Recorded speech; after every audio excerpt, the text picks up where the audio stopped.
Estamos bastante satisfechos con los resultados hasta ahora, que cuando comenzó el proyecto del aspecto científico en junio del año 2017, hasta ahora hemos podido identificar a 110 soldados que se encuentran inhumados en el cementerio de Darwin. Faltan 12 solamente y confiamos que a lo largo del año podamos devolver más identidades.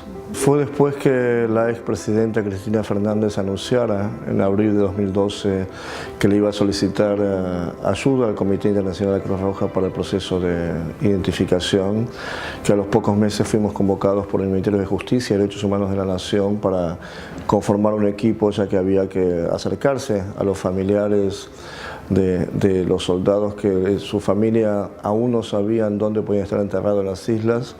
Y por supuesto fue un momento muy importante, ya que si bien en los 35 años de trayectoria del equipo en varias oportunidades recibimos solicitudes, preguntas para saber si se podía hacer y siempre dijimos que sí, esta era la primera iniciativa oficial que abría una esperanza para los familiares y para mucha gente en todo el país que podía llevarse a cabo. El Ministerio de Justicia y Derechos Humanos de la Nación conformó un equipo integrado por nosotros, el Ministerio de Acción Social y la Escribanía General de la República, y nos preparamos consensuando protocolos con la Cruz Roja, cómo iban a hacer las entrevistas con los familiares, y con ese equipo comenzamos a visitar a los familiares que había una lista que no se sabía dónde estaban enterrados en Malvinas, y comenzó el proceso de viajar por todo el país y descubrir realidades a veces muy duras de gente que había sido apartada, que no sabía lo que había sucedido,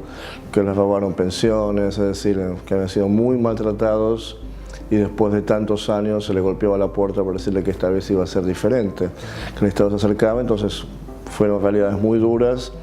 Al mismo tiempo entender que entrabas a una casa y tenía un retrato del soldado, que era la presencia era muy importante en la vida cotidiana.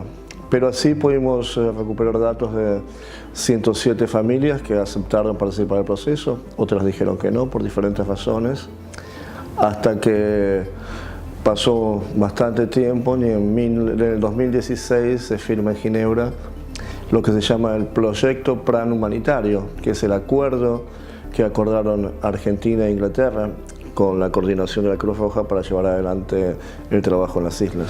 En junio del año 2017, la Cruz Roja, que estaba encargada de la parte científica, ensambló un equipo de 12 científicos forenses. Argentina e Inglaterra podían aportar 2 cada uno. Nuestro equipo aportó 2 personas, una de ellas yo, y los ingleses otras 2. Y trabajamos a lo largo de 8 semanas y media en las islas, en el cementerio de Darwin, que queda a unos 80 kilómetros de Puerto Argentino, donde hay 230 sepulturas.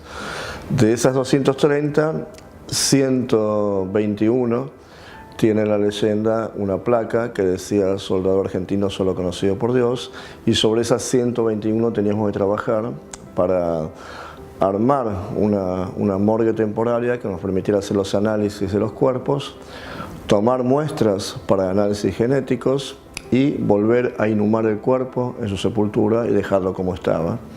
Y luego esas muestras fueron trasladadas por la Cruz Roja a nuestro laboratorio de genética forense, que está en la provincia de Córdoba, que analizaba esas muestras junto con las muestras de sangre que otorgaron los familiares durante las entrevistas para avanzar en el proceso. En todo el proceso hubo 3 personas claves históricamente. Cardoso, que en su momento, después de finalizar la guerra, arma un cementerio de forma muy profesional, muy precisa, con datos, informaciones, descripciones de las ubicaciones, pero también con gran humanidad y respeto por el enemigo, porque eran soldados argentinos, que fue la base para poder avanzar en el proceso de recuperación e identificación. Pero por otra parte, 2 personas fueron claves durante todos estos años. Una es Gabriela Cofisi, periodista, y otro fue Julio Aro, de la Fundación No Me Olvides, excombatientes de Malvinas, quienes hace años vienen contactando a muchos familiares, a muchos padres y acompañándonos en todo este proceso. Gabriela Cofisi, que contactó a Roger Waters, lo que le dio un panorama internacional a la propuesta, porque él le solicita a la expresidenta Kirchner que empiece el proceso. Y así, de ese modo, se pudo avanzar con los familiares, con la información de Cardoso y con el acuerdo diplomático que lograron los dos países. Identificar un cuerpo o una persona viva significa comparar. Comparar, en el caso del cuerpo, sobre cómo era esa persona en vida, desde color de ojos, cicatrices, huellas dactilares, los dientes, con la información que se puede sacar del análisis científico de ese cadáver. Muchas veces se usa la dentadura, las huellas, el ADN.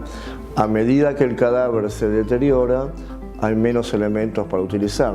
Cuando se descompone el cadáver y quedan los huesos, ya no hay una cara, no hay cicatrices, entonces se utiliza otra información.